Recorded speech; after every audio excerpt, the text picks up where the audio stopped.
Oh, welcome to Connecting with Coincidence.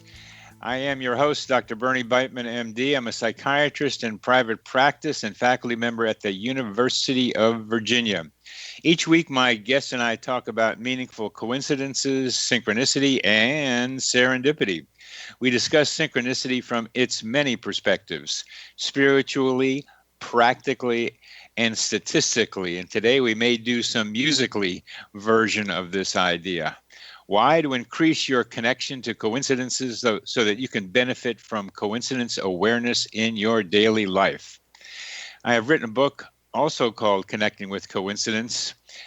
Put that phrase, Connecting with Coincidence, in your web browser to find my book, Psychology Today blog, website, and social media sites. If you want to know how sensitive you are to coincidences, go to my website to take the Weird Coincidence Survey. Connecting with Coincidence, Synchronicity, spoken here. Our guest today is Sky Nelson Isaacs. And I've asked Sky to come back because there remains a major question in synchronicity theorizing about the relationship between physics and coincidences. And so we're going to get an elaboration on that from a guy who has an MS in physics from San Francisco State, who has research in the field foundations of quantum mechanics, that mysterious small world that seems to be telling us more about our big world, and has resulted in physical and mathematical understanding of synchronicity based on a process he calls meaningful history selection. Sky is an advocate of using synchronicity to get into a state of flow to address personal and societal challenges.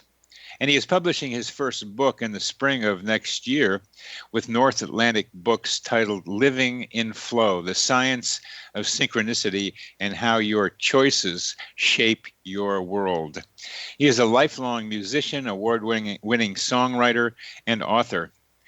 His writing and music can be found at his website, skynelson.com.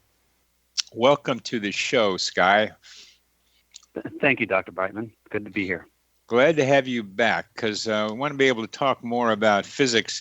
And of course, I like to get music involved because I'm part of a collaboration team that has 7 coincidence songs in an album that we have just created an album cover for, and a website is in development, because I think it's a good way to get the ideas out about coincidences, to put them in music. And it's not just put them in music as another venue. There's something about synchronicity and rhythm and melody that flows together, and somewhere physics is involved with that also.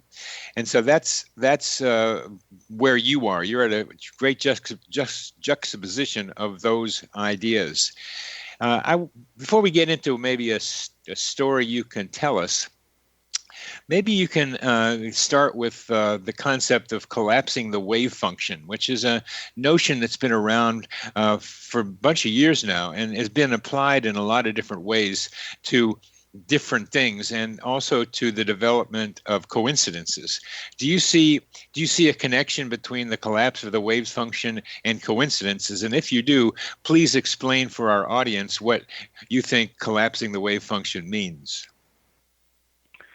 All right, it's a perfectly legitimate question that a lot of folks have, and it's not so much that I see a connection. It's that the experience of coincidences is fundamentally dependent on, I think, the phenomenon of or the field of quantum mechanics, which is related, and part of that is the collapse of the wave function. So they're integrally related. So the collapse of the wave function has to do with this idea of how do things change in time. And there's really 2 ways things change in time. If you picture, let's say, a cup of coffee or tea sitting on your desk, and if you just left it alone, what would it do? It would start getting place, right? And start getting cooler. And start getting cooler. That's right. It would start getting cooler. So it would sit there on the table and it would start getting cooler. And then, so that's what we call smooth evolution or unitary evolution. it just kind of does its thing, following the normal laws of physics. Like Newton's first law, an object in motion will stay in motion, or an object at rest will stay at rest. But in this case, if you then go to interact with the cup and pick it up, it will change its trajectory, or change its path, and over time it will cool down. Now, those things happen because of interactions that it's having. So when the cup interacts with other things like me or the environment by giving off heat, it goes into it's what we say, it breaks into a number of different possibilities. These are called the eigenstates, but the word doesn't matter. It breaks into multiple possible states. And this is not the same as that smooth unitary evolution. This is where it has, when I go to pick it up, maybe I pick it up and bring it to my mouth, or maybe I grab it and then it slips out of my hand and I drop it. So there's now two different outcomes that are possible. And that's actually where the word quantum comes from. Because quantized means 2 or 3 or 4 or more specific possible outcomes, and not anything in between. I thought it meant small. It doesn't mean small, actually. No. Huh. You could talk about when you go to catch the bus or the subway, the train schedule and the bus schedule is quantized. The buses aren't always sitting at the platform every single second. Whenever you get there, they show up in periods of every 10 minutes or whatever it is. Yeah. That's a quantized bus schedule. So packets or eigenstates is a German-derived term, eigen, and has something to do with being one. Yeah, the eigenstates of an operator. I forget the exact word in German, but the meaning in German. But it has to do with specific single states that are allowed for that operator. Yeah, an operator is like picking up the cup would be an operator. Okay. So there's discrete versus continuous states that we're now talking about.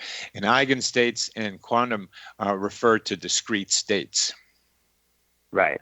And so it's an unanswered question as to how, when the cup or the system goes into a superposition of these eigenstates, in other words, all the eigenstates become possible when I go to grab it, and which one actually occurs is called the measurement problem, which has to do with collapse. Does the cup's possible states collapse to the one where I grab it and bring it to my lips and drink, or does it collapse to the possibility where I grab it but it slips out of my hand and drops on the floor? And just for our audience, the term superposition is a confusing term, and I know what it means finally now, and it means a state in which all states are possible. Yeah, a visual that I have in my head is if you have one of those old transparencies that you used to get in lectures for college back, before we had PowerPoint. And they're still using them at MIT, incidentally. Are they? Yeah, just watching MIT. I was just watching a video about an MIT physics lecture, and they were using those projector things just as to illustrate something that you were about to do. Yeah, I was just in Tucson, Arizona, for the Science of Consciousness conference. Oh yeah, that get put on every 2 years, and with Stuart Hameroff and David Chalmers. David Chalmers is a philosopher, and Stuart Hameroff is an anesthesiologist that have been working on consciousness-related science for a long time. And it's a great conference. And Roger Penrose was there, Sir Roger Penrose, the well-known physicist. And when he gave his talk, we had to pause for about 6 or 7 minutes while they set up the technology, which was a projector, like an old-school projector with a computer, a video camera trained at it so we could see it on the normal technology. Wow. On the screen. So yes, people using those old technologies, and they can layer on multiple transparencies in order to get the effect of multiple possible things displayed at the same time. And that's the point of what you're saying, is the superposition. Yeah. Be multiple transparencies laid on top of each other, and then all but one is removed, and that's collapsing into the one possibility. That's right. And so in getting back to the idea of synchronicity, in the many worlds view or hypothesis, or in the many worlds The many world view means multiple universe idea that you're talking about, that we live in one universe of maybe a zillion others. Well, so I wouldn't agree with those words specifically, and I think the words become very important. That one of the reasons people have trouble with this idea is that it implies that there's multiple worlds and multiple versions of you floating around out there. Mm-hmm. But I don't think that's what the theory says, and it creates sort of a barrier to people going, oh, that makes some sense. So what it really says is just what we talked about, that there are many possibilities all the time branching from where we're at, and these are not actual worlds necessarily. There's no reason to think that there's an actual physical version of me doing something else in a different world. There are all these possibilities that we just described as the eigenstates of all the measurements we can make. That makes the most sense of anything I have heard, Sky. Mm-hmm. That's a great idea. It's a superposition of universes. Right, and that's what the many worlds idea gets across. It basically says we're not going to pretend like we know what collapse is. We don't. Nobody does. And we're going to pretend it doesn't really happen in the way that we're talking, in the way that people talk about.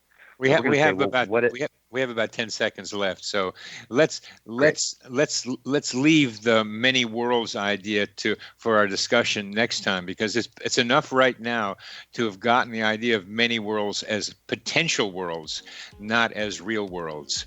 You're listening to you are listening to Connecting with Coincidence with your host, Bernie Beitman, MD, and that is me on the X-Zone Broadcast Network, and our guest is Sky Nelson.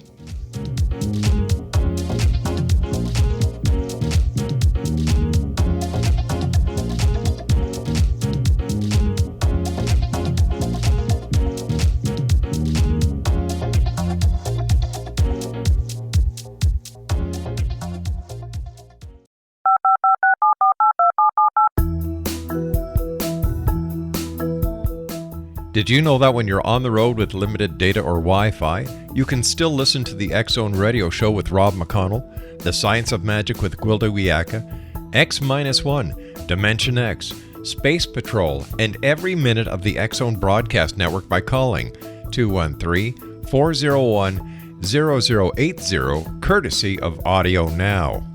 No smartphone, app, or internet needed. It saves your data plan, and it's free if you have unlimited minutes. Call 213-401-0080 to listen on any phone, anytime, anywhere. Remember 213-401-0080 for the best of the paranormal, parapsychology, and sci-fi radio programming anywhere, 24/7, 365. You have heard of the X-Zone? Now watch it on Simul TV, plus 500 video games, live TV channels, free video on demand, worldwide, and more. Does this sound like tomorrow's television? Well, it is, but you can have it today, right now. It is Simul TV. Simul TV offers what the others only wish they could provide. 15 exclusive channels like X-Zone, Sci-Fi, and Horror. We are worldwide. No other provider offers that. 500 built-in video games. No need to have an extra expensive system. We have them included. Free video on demand. Live streaming events from around the world. Interactive online network, and much more. Tomorrow's TV today. Simul TV. Sound too good to be true? Well, it's not. You can have Simul TV today. Sign up at simultv.com. Do it today.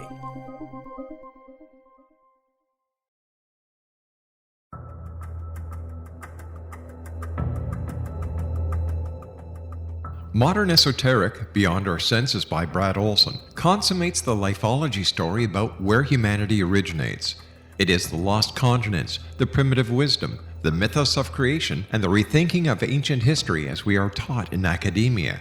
There is much more to the story than what we have been told. As this is the first book in the Esoteric series, Modern Esoteric starts at the beginning of time and accelerates up to this modern age. Future Esoteric is book 2 in the series and takes a forward-looking position ahead of today with an open and honest examination of the ET issue and various unexplained phenomena. To discover the writings of author Brad Olson, visit www.bradolson.com. That's www.bradolson.com.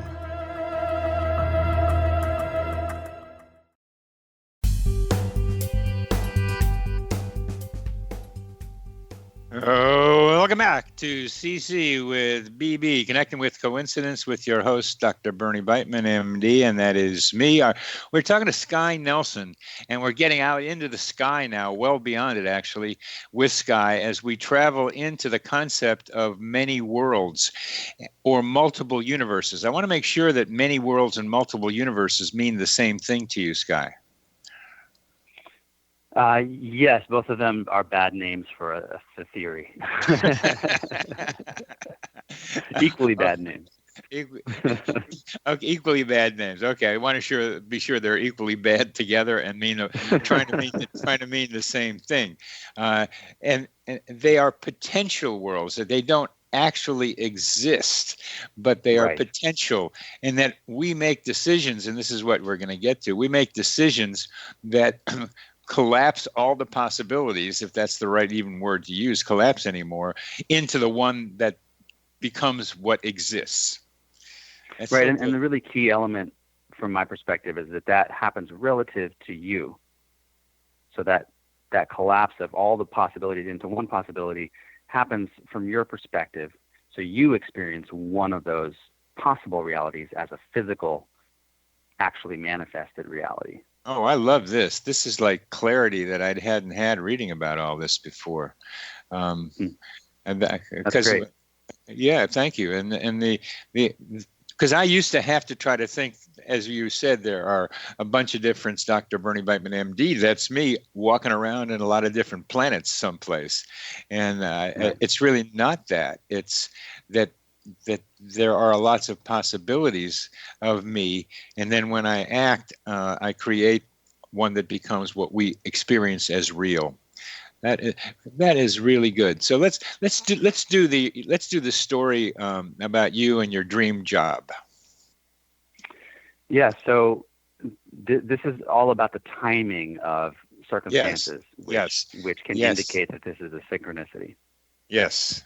So I had been a musician for a couple of years, playing bars, and anyone who's out there who's a musician of your listeners will know that's kind of it can be a rough business. Find gigs and play for people in bars and clubs where they're not really listening, and my music in particular has always been about the message and the lyrics that is it's a positive message, and so I've found people who do that music. And it didn't really go well in the bars, let's just say, and because nobody was really interested in hearing that stuff when they're out to party. So I was thinking about finding a community that was more amenable to my music, and I had heard about the Center for Spiritual Living, which is a community around the country, but there's one in Santa Rosa where I was living at the time. And I had thought about going there for a little while, and finally on New Year's Eve of 2009, Santa Rosa, California. Santa Rosa, California. I want to locate you in space for those in different places. Okay, please. Yeah, Northern California. And I committed to going to the center, a bunch of times. I said, I'm gonna make this happen. So I went on a Sunday. They have a Sunday morning, what they call celebration service, where there's a message and there's music in every service that's written by people who write positive music, uplifting music. And I went to introduce myself to the music director, and she was flat out not interested in what I had to offer. And I went home and was a little bit discouraged, but this is a commitment, right? So I'm going to go back the next week. And I go back the next week and introduce myself again, just kind of hang out around the band. And it's clear that they have a lot of volunteers in that community who play music, and they just didn't need my services. So I was committed, and I kept going back 4 weeks in a row. And on the fifth week in the morning, I was just frustrated. I didn't want to go. I want to spend my Sunday at home because it's not going to lead to anything, right? There's this voice in my head that says it's not going to lead anywhere. Why would I waste my time? But there's a part of me that felt like, through this theory that we're talking about today, that I had built some momentum at that point. And even though I couldn't see any progress for myself, I had moved along this tree of possibilities up into the branches somewhere of that tree, and was closer to the outcome I wanted, which was to have some involvement at the center playing music. Let me, It didn't feel like I was closer. Yeah, and let me ask a question about that, because I like to emphasize our need, each of our need to be able to tune into our own intuitive voices.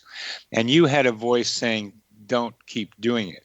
And what, because it's not going to go anywhere. But you had something else, a different part of your mind, a little more rational perhaps, or maybe a little bit more something abstract, that said, no, you've built some momentum here, so keep that momentum going. These multiple voices we have inside ourselves, we are all learning to be able to discriminate which ones to pay attention to and which ones not to. And I just want to know how you decided to listen to the one, not the other. It's a great question. That's certainly true for me.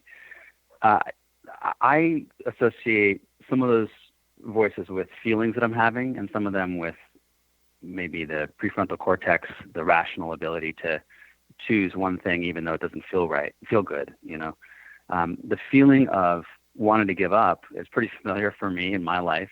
I get discouraged and I'm like, this isn't working. But there's a feeling under that is very, buried with lots of stuff like, I'm never going to make my dream come true, and I'm not good enough and people aren't going to like me anyway. Or, there can be lots of old psychological dialogue there that just has to do with my upbringing. And when feelings arise from that. And it has to do with being human. I think anybody who listened to what you just said is going to say, that's me too. Right, exactly. And I have that all the time. And I've had to learn how to recognize, okay, so that's what a part of me is saying, and that's a feeling I'm having. But there's also a part of me that is able to look a little more objectively and understand that maybe that's not how other people actually feel about me, or maybe that's not what actually is happening. So how do I touch into what I want to create here and believe maybe a different story, just long enough to be able to do something different? Yeah. In this case, to keep going and keep trying. Yeah. Okay. Yes. Okay. So there's an act of kind of overriding the emotional self-talk and just continuing on a path that I've chosen. And so I went that last week, that fifth week, and once again, the music director didn't give me the time of day. And I was, I just as you would expect, I was very frustrated and like, this was just not worth it.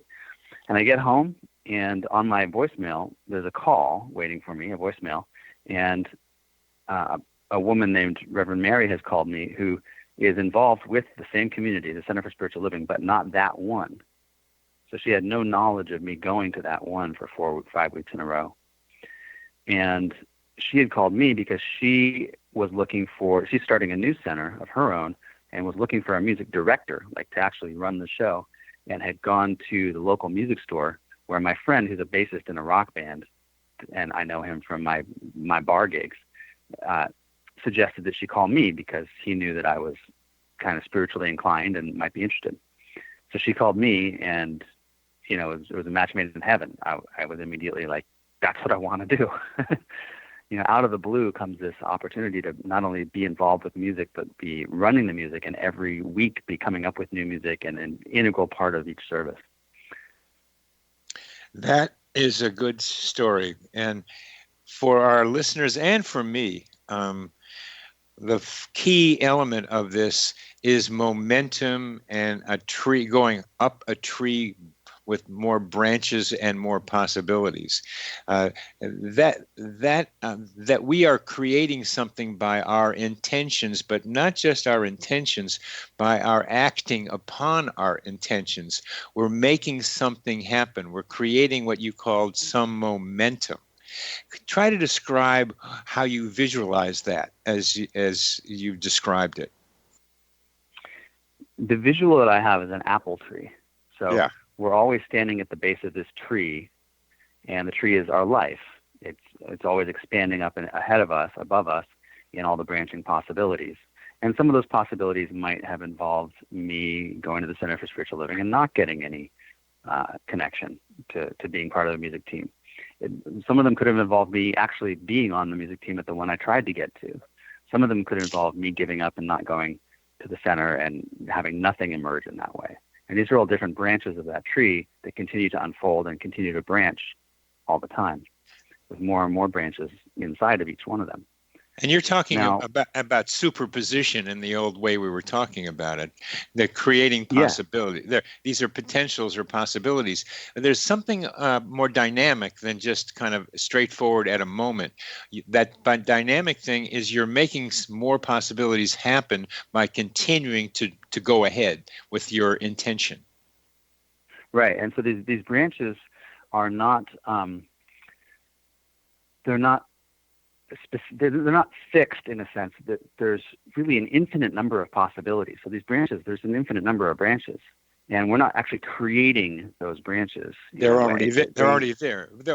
But they're mathematical probabilities. But we're increasing the probability of certain branches happening. That's what we're talking about here.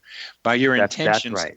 And that's what you're talking. There's an infinite number, but we are sharpening the potential, the probability, by continuing to forge ahead the way you just did. We have about a minute left. That's right. So when I take an action in the world, like going to the Center for Spiritual Living again and again, I put apples on certain branches, and other branches don't have apples. And so the ones that have apples, those align with my action, those are going to become more likely. And I'm shifting the probability or the weight onto those particular sharpened branches. Oh, that's good. The apples and probability go together. We create the apples as a representation of the probability of that particular branch being one that becomes the one that is happening. So we're coming to the end of this segment, and we're going to take a bite of an apple in the next one. You're listening to Connecting with Coincidence with your host, Bernie Beitman, MD, on the X Zone Broadcast Network. And our guest is Sky Nelson, mathematician, musician, and synchronicity theorist.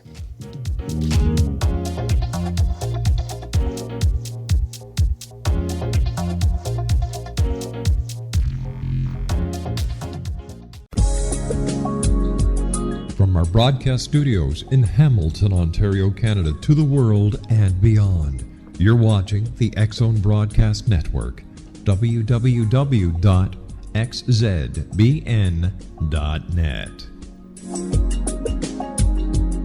AVS Media Demo.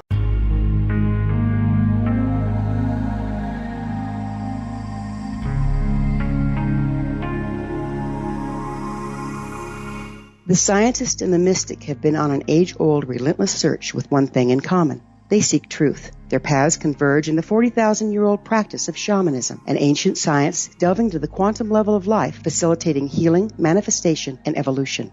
I'm Gwilda Wiyaka, the founder and director of Path Home Shamanic Arts School, a unique Colorado State-certified occupational school training shamanic practitioners and teachers. We also provide classes for empowering personal lives through shamanism. Our certification classes are in week-long segments enabling international participation, and online classes and long-distance shamanic healing sessions are available. Come discover the science of magic in the limitless world of shamanism. www.findyourpathhome.com.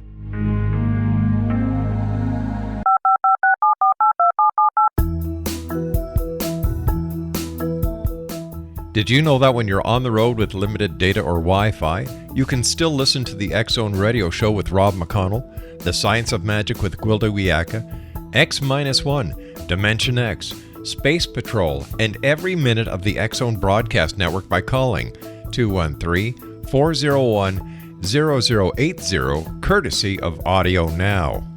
No smartphone, app, or internet needed. It saves your data plan, and it's free if you have unlimited minutes. Call 213-401-0080 to listen on any phone, anytime, anywhere. Remember 213-401-0080 for the best of the paranormal, parapsychology, and sci-fi radio programming anywhere, 24/7, 365.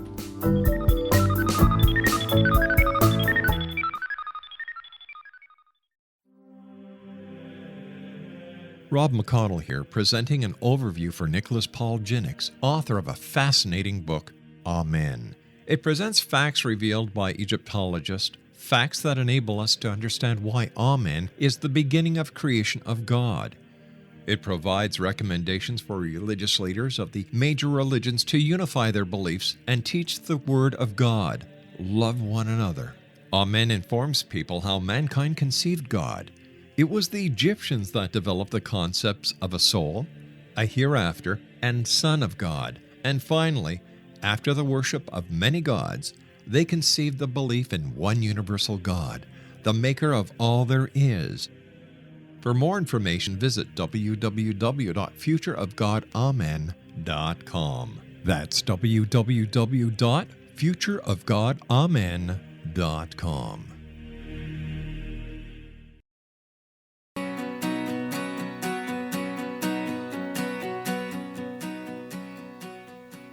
Welcome back to CC with BB. Our guest is Sky Nelson, author of the forthcoming book, Living in Flow, The Science of Synchronicity and How Your Choices Shape Your World. We've just been talking about that, Sky.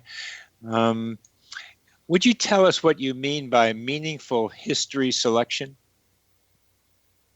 Yeah, so we've got this apple tree image in our head, and when we're moving through life, we're moving up a tree, and every choice we make is a branch of that tree. And some of the branches have apples, which reflect that they align with the choices we've just made. So if I go to the Center for Spiritual Living, that puts apples out on the top of the branches of the tree, and those are representing the outcomes of the branches where I end up having some intended outcome, like being part of a music team at the center. And if I do that once, I'm likely to move towards an area of the tree that has a lot of apples because they represent a weight on the tree. And so I move in that direction. And then if I go again to the Center for Spiritual Living and take another action in that same direction with the same intention, I will create more apples in similar places and head towards those and get closer and closer to an apple. And so I increase the probability of getting an apple if I continue to take the same types of meaningful actions over time. And that's like what I call building momentum, because you're actually increasing your probability of having one of those spontaneous events occur. And the spontaneous event was when Reverend Mary called me out of the blue to offer me a position as a music director at a different center. Church. So that's very similar to my experience with coincidence songs, because I had this idea of creating songs out of the stories in my book connecting with coincidences. And it seemed like a silly idea, and that's why I liked it. And I had this idea, and I talked to one person, and she gave me some ideas. She said, "You want me to sing you want me to sing the stories in your book?" I said, "Yeah." And she's a great singer, but it didn't work out with her. But I kept pushing the idea, met a guy, listened to a guy who was a wonderful musician here in town, and he mentioned synchronicity in the intermission between in one of his concerts. So I contacted him and said, "You want to do some coincidence songs?" You know, we started a little bit. I thought we were like Rodgers and Hammerstein doing the first two lines of one of my stories. He couldn't do it because he was busy doing something else. And then somebody comes into town from San Francisco and starts asking, really imploring me to let him do the songs for my coincidence book. And so now we got a CD coming out with Francesco and me, and it looks like some of the same thing that you're describing. I kept doing it, making actions, taking opportunities that created more apples, more probabilities. And now we're going to have a website, and I got a CD, and the songs are out. It's pretty amazing. That's great. Congratulations. Thanks. And that's exactly the process that you asked about, that word meaningful history selection. What's going on is that you're putting the apples on the branches of this tree way far away from you. And then it's because those are all just possibilities, you are essentially selecting the ones that align with the meaning of what you've done. And what does that mean? You're not necessarily controlling that, but that's the impact of the process. What do you mean selecting ones that are consistent with what you're doing? Or I'm not saying it right. Well, when you place the apples on the tree, it makes some of those branches more heavy, more likely, and that effectively selects those branches. Oh, I see. It chooses them out of the possibilities. Yeah. So by this process, you end up choosing the ones that are more meaningful. Uh-huh. So one of the biggest ones was talking to this woman at the coffee shop who was a great singer about doing the book. And the enjoyment doing the songs. I mean, and one of the most enjoyable parts of that is the first song Francesco and I did was in that same coffee shop where she was working. And when I was telling Francesco about her, and at the moment I was telling Francesco about her, she appeared from the kitchen and I introduced her to him. And it just one of those flow things that maybe adds apples, increases probabilities. When coincidences like that happen, I think that helps with that apple formation. I think that increases the probability of the outcome happening that I'm looking for. Yeah, I think it does. One of the pieces of the puzzle that seems to be falling into place for me that I presented at the conference, Science of Consciousness, last week, was that this idea in philosophy of qualia. I'm not sure how many of your listeners are familiar with that term, but qualia. It is worth repeating. Yeah, qualia is a description of the qualitative experience that all of us have in life. And the proposal from a lot of folks is that qualia are fundamental experiences. You can't break them down into physics any further than that. So, for instance, the taste of eating a cherry is a qualia. And you can't I couldn't describe to you what eating a cherry is like if you've never eaten a cherry yourself. I mean, I could compare it. I could say it's kind of like, imagine eating a plum and eating a grape at the same time. And you might say, oh, I can kind of picture that. But until you actually have the experience of eating a cherry, there's no way you can comprehend what that's like for me. Right. So you have to experience something in order to be able to understand the experience of it. Yes. So the idea is then that experience is really the fundamental thing in life. We're all experiencing things constantly, and we have shared experiences, and we can convey each other's experiences to each other because we've had similar experiences. And what I think is going on with synchronicity is a way in which our body is anticipating certain experiences. Even if we're not consciously doing it, you're anticipating the experience of writing songs with this gentleman, Francesco, and that's an experience you're looking forward to having, and you're also remembering the experience of working with this other lady who's working at the restaurant. And these interact in such a way that when you anticipate the experience, it populates the branches of the tree that align with that experience or that have that experience. And those are the ones that get the apples and become more likely. Yeah, I'm glad we're doing this because last time I talked with you, it was not as clear as this. Parenthetically about the Science of Consciousness seminar, conference. What did you talk about there? My talk title was Meaningful History Selection and Equation for Synchronicity. I'm at the point with my research where I can write down the predictive likelihood or probability of meaningful coincidences based on a model derived strictly from quantum mechanics and physics. And the hope is that becomes something we can really use to model and understand why synchronicities happen with this branching apple tree model.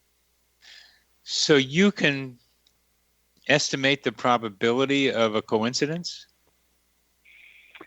Yeah, essentially. I mean, to do that, you'd have to plug in a lot of information about a specific coincidence. The difficulty with coincidences is that they're usually really varied in their circumstances.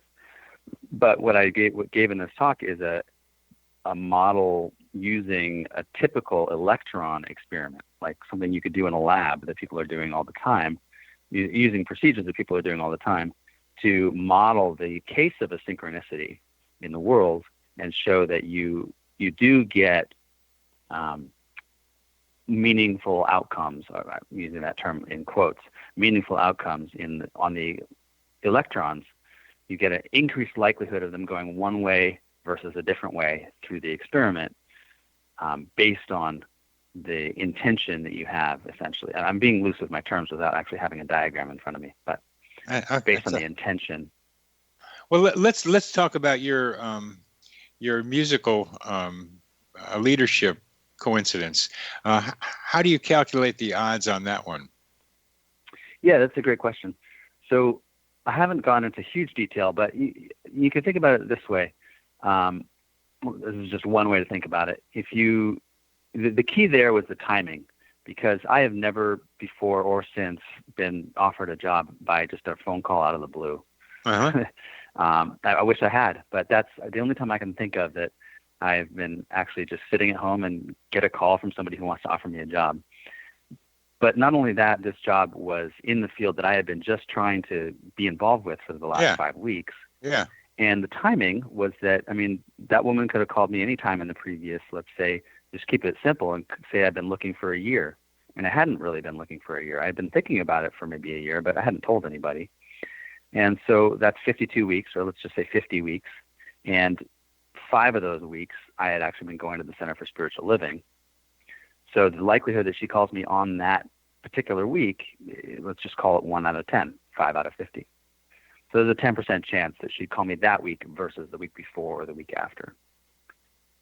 And I think that's a pretty generous, against my case, a pretty generous argument.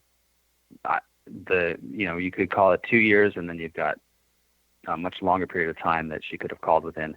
And the fact that she called the same day that I went back to the center, it even places it on that Sunday versus any time in the week. So it's the likelihood of when she actually called that makes it a special case, a synchronicity. And if you remember, I had been almost giving up. I was really like, I don't want to go back today, but I'm going to keep my momentum building. And I think that's, for me, it's a lesson in how to recognize the building of momentum in life and how to just go a little bit farther than I feel like I can. And at that point, often a synchronicity will emerge. Okay, well, we're come to the end of this segment. You're listening to Connecting with Coincidence with your host, Bernie Beitman, MD, on the X Zone Broadcast Network, and our guest is Sky Nelson, talking about probabilities and coincidences. We'll be back.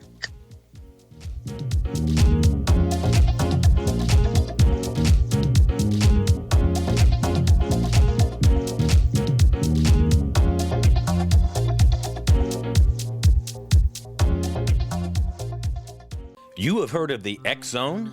Now watch it on Simul TV, plus 500 video games, live TV channels, free video on demand, worldwide, and more.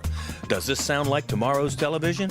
Well, it is, but you can have it today, right now. It is Simul TV. Simul TV offers what the others only wish they could provide. 15 exclusive channels like X Zone, sci-fi, and horror. We are worldwide. No other provider offers that. 500 built-in video games. No need to have an extra expensive system. We have them included. Free video on demand. Live streaming events from around the world. Interactive online network, and much more. Tomorrow's TV today. Simul TV. Sound too good to be true? Well, it's not. You can have Simul TV today. Sign up at simultv.com. Do it today.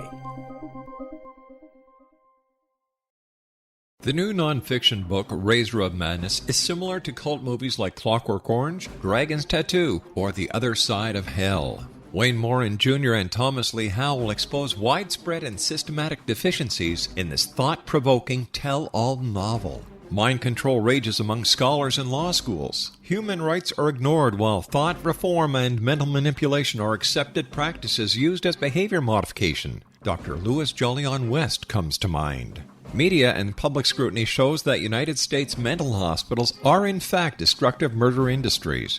Razor of Madness expose novel details this epidemic through an in-depth professional and personal investigation. For decades, there has been a revolving door policy that still releases killers and pedophiles back into society. The maestro of mind control continues to haunt America to this very day. Razor of Madness is available in paperback or as a downloadable ebook at Amazon.com. I'm William S. Peckham. If you enjoy a good mystery with a touch of the paranormal, then you'll love my novel, From Out of the Woodwork.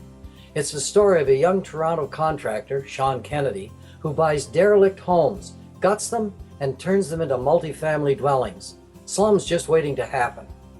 When Sean buys 29 Livery Lane, the house fights back. Former owners unexpectedly come out of the woodwork as he starts the destruction. The apparitions come to him when he touches old books, reads hidden letters, rummages through old boxes, finds a locket, or reads a discovered manuscript of a murder mystery. From Out of the Woodwork will take you from 1899 to the horror of the World Trade Center, September 11, 2001. Check out From Out of the Woodwork on my website, www.williamspeckham.com.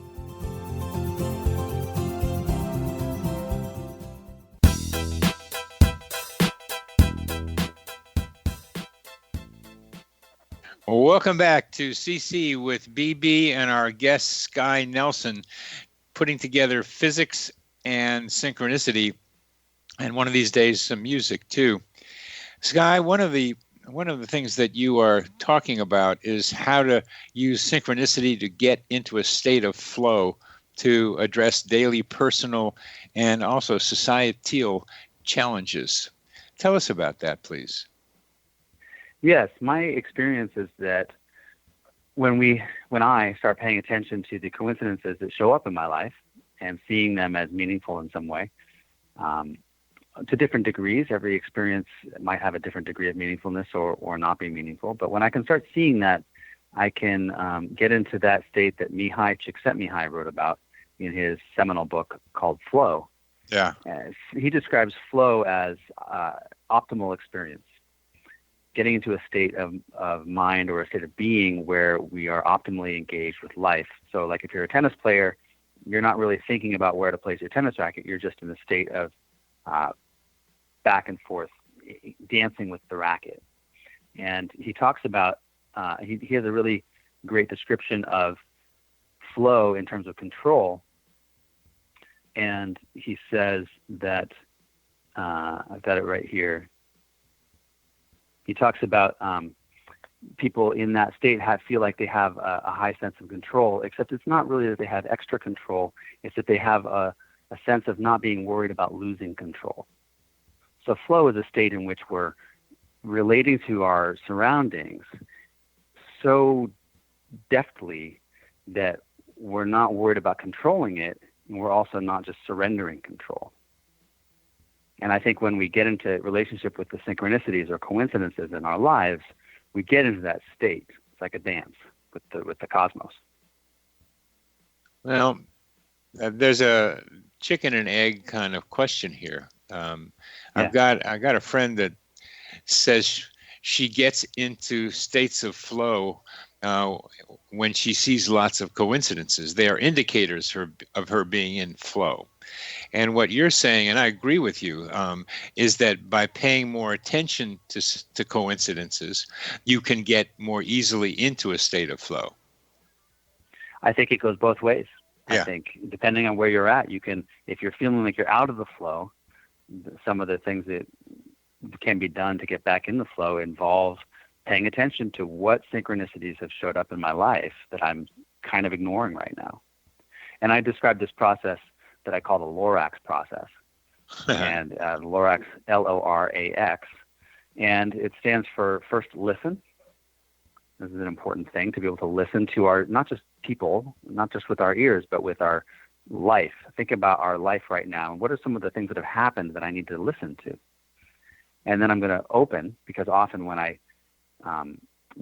notice something that somebody might have said, I might not be open-minded to it. I might sort of shut it down right away. So I need to open as well to the information. And then, so maybe my boss suggests a new way of doing a project at work. Well, first I listen. I notice that he said that or she said that. And then I open my mind to, well, maybe I need to give that some thought and not just poo-poo it and, be upset at my boss for getting involved with my work or whatever it might be. And then the R step is really two steps. It's reflect. So reflect on, how does this information serve me? How could it serve my deeper goals? And then there's also a part about releasing. And letting go of any attachment I might have to how things should go. And once I've done those 4 steps, I can then act. That's the last active step of the Lorax process. And by doing that, I've now got both this receptive part where I've listened to the environment, and I've got this action part where I'm taking a step. And then the X involves just repeating the cycle over and over again. And how do you think this mindset you're describing, this Lorax, could be applied in the greater world, as in business and in organizations?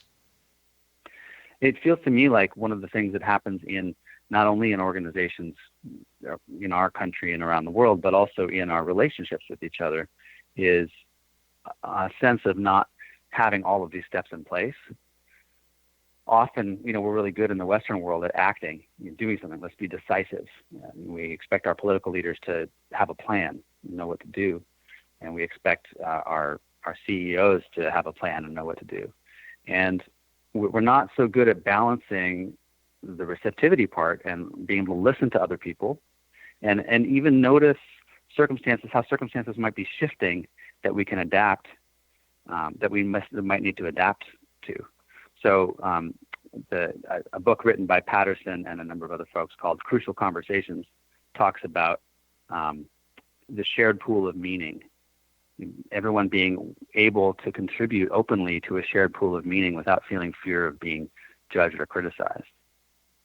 So, if I'm in a meeting with a bunch of people and we're talking about how to market our new product, and there's a part of me that feels like the plan we have actually goes against my values, for instance, in terms of the environmental standards.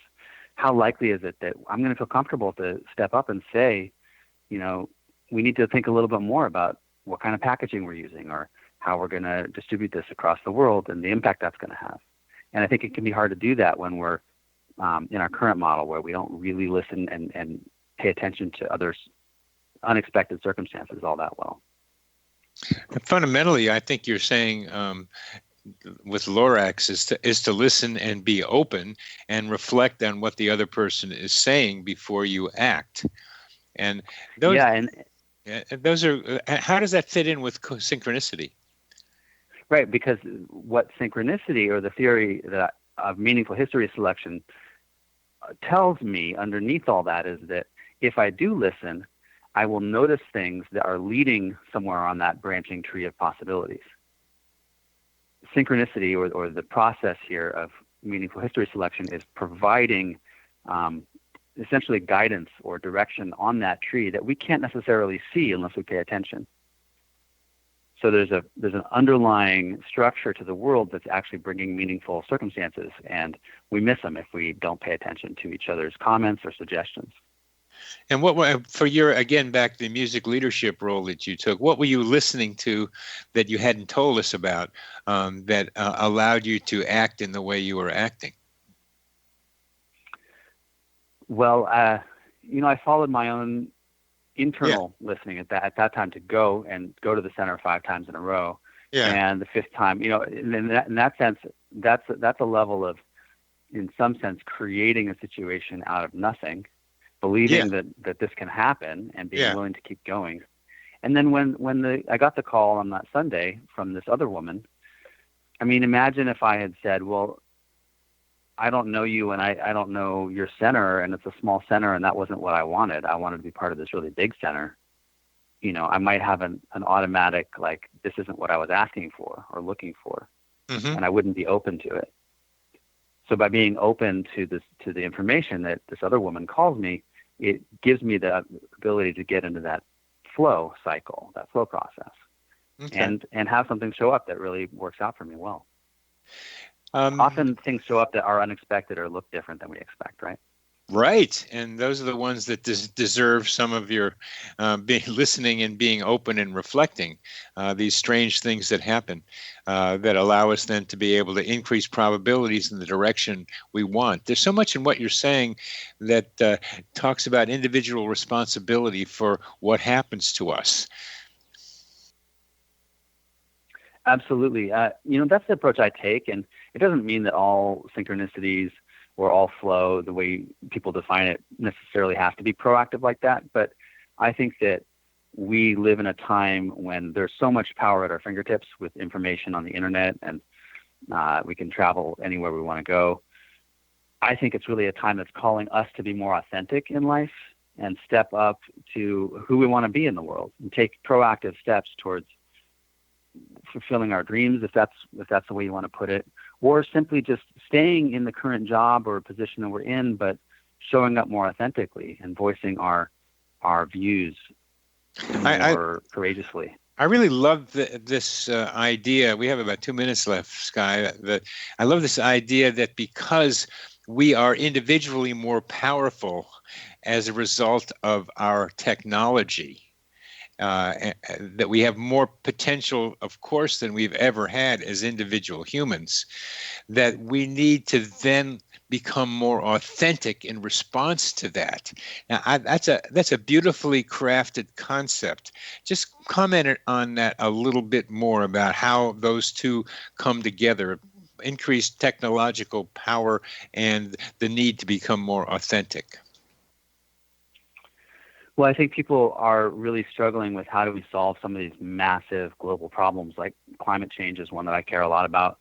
And we struggle with the feeling that it's impossible. There's no way we could do it.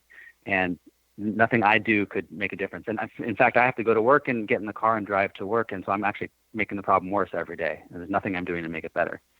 And what we can rely on synchronicity for is the idea that when we start shifting the momentum in a different direction by living our own lives authentically and showing up and speaking out about things that we see that are not good even in our daily life, like there's a lot of plastic being used at the restaurant, and I decide to not use that plastic. I ask them to get me a different cardboard box, or stepping up just in our small ways and being authentically honest about issues in the world.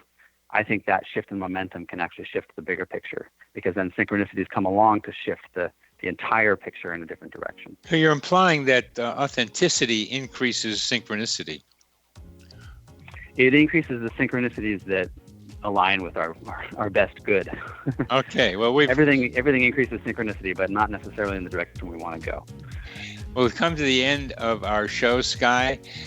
Sky, you're listening to Connecting with Coincidence with your host Bernie Beitman, MD, on the X Zone Broadcast Network, and our guest has been Sky Nelson, author of the forthcoming book Living in Flow: The Science of Synchronicity and How Your Choices Shape Your World. Thank you, Sky.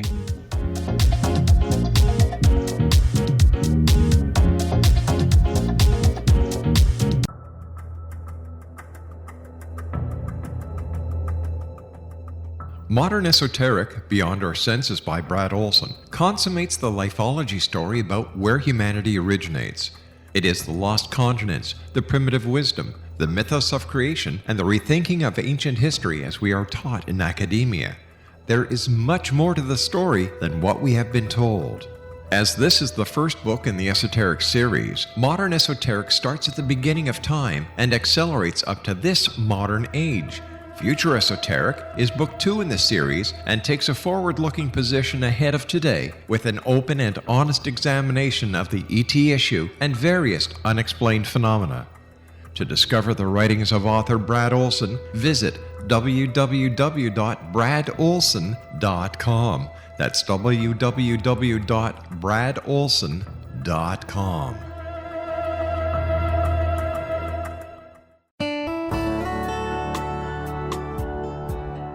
Are you or is someone you know struggling with addictions, depression, anxiety, relationships, low self-esteem, lack of confidence, grief, success, and prosperity?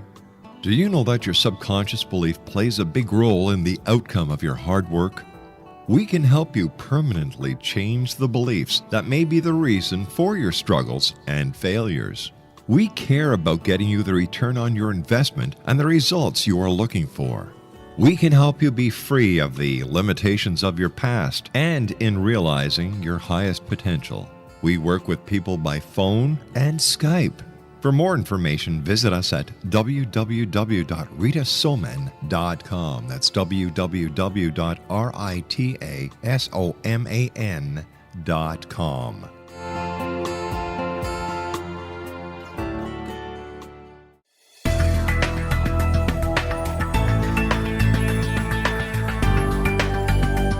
think you have energy problems in your home? Do you feel better when you're away than when you're home? Joey Korn is a global leader in the world of dowsing who specializes in personal energy clearing and space clearing. He can help you create an ideal energy environment in your home no matter where you live in the world. Learn about his remote spiritual house cleaning services and much more at www.dowsers.com. You can get Joey's book, Dowsing, A Path to Enlightenment, as well as other dowsing books and tools, Kabbalah books, and Walter Russell books. Joey's work is really amazing. Go to dowsers.com right now. That's DOWSERS.com or call 1-877-DOWSING. That's 1-877-369-7464.